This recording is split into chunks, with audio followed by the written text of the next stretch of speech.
Hello everyone, this is Heath Keelace, the principal at Averill Park High School. It's been about a month since we began our journey into opening what has been a very interesting school year, but I'm very proud to say that things are going well. And so I thought I would take a few minutes today to show everyone what instruction and teaching and learning look like in our new normal at Averill Park High School. Over the past week, I've had the opportunity to go and visit over 40 different classrooms throughout the school building.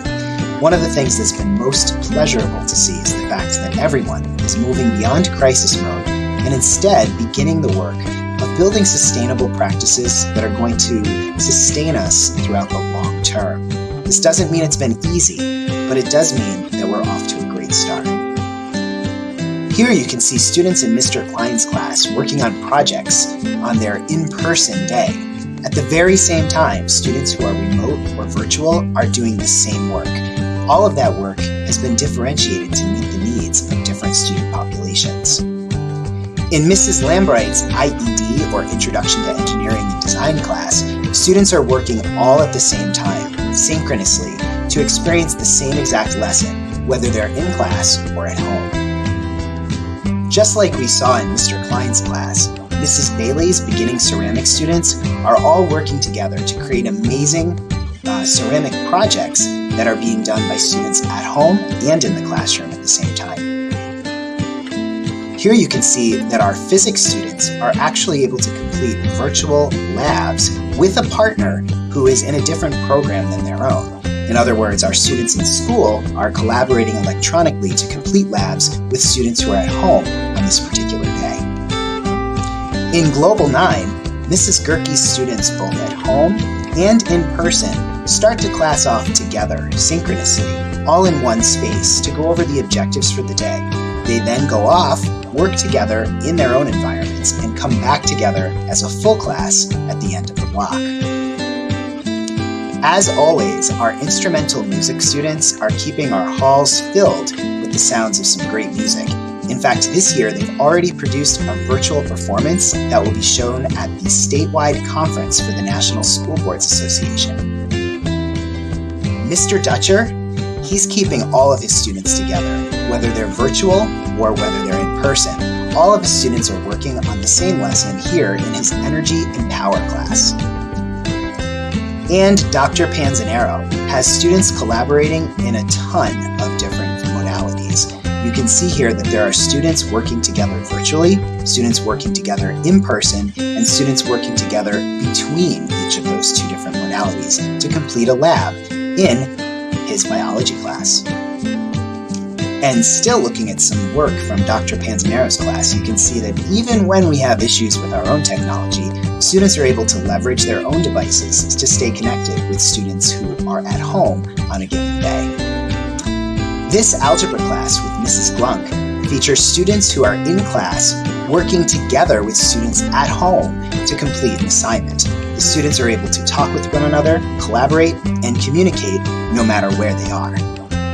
Here you can see earth science students in Mrs. Hunter's class working together to complete labs both in person and with students who are at home in a virtual format.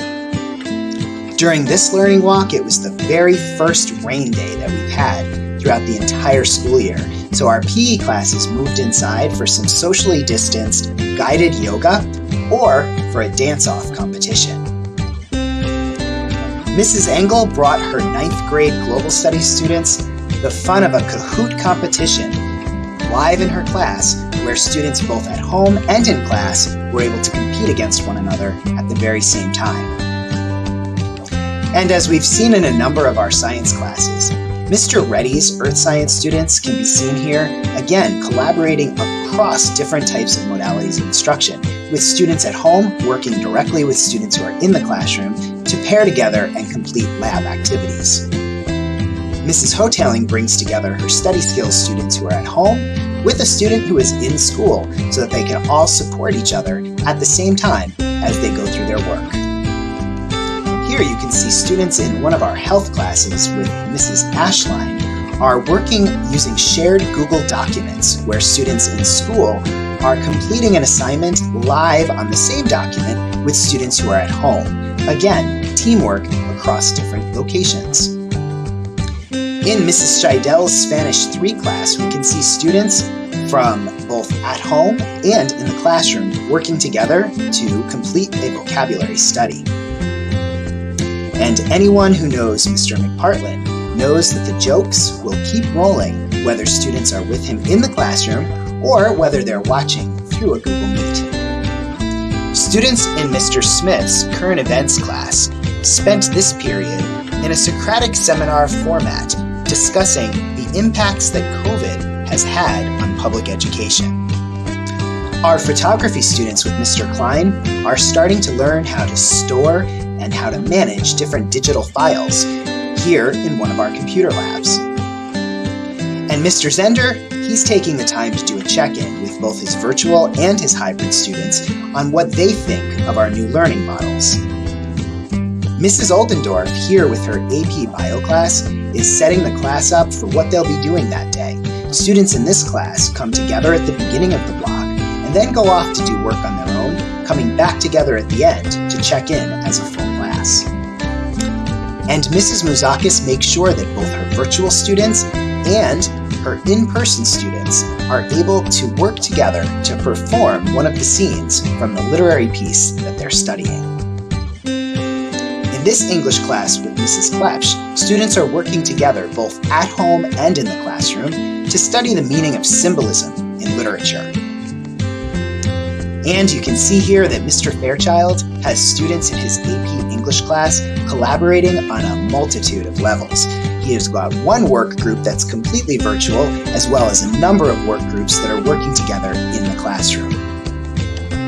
Mr. Goodnow brings his U.S. history students together, regardless of their location, as they begin to work through a lesson synchronously in the classroom.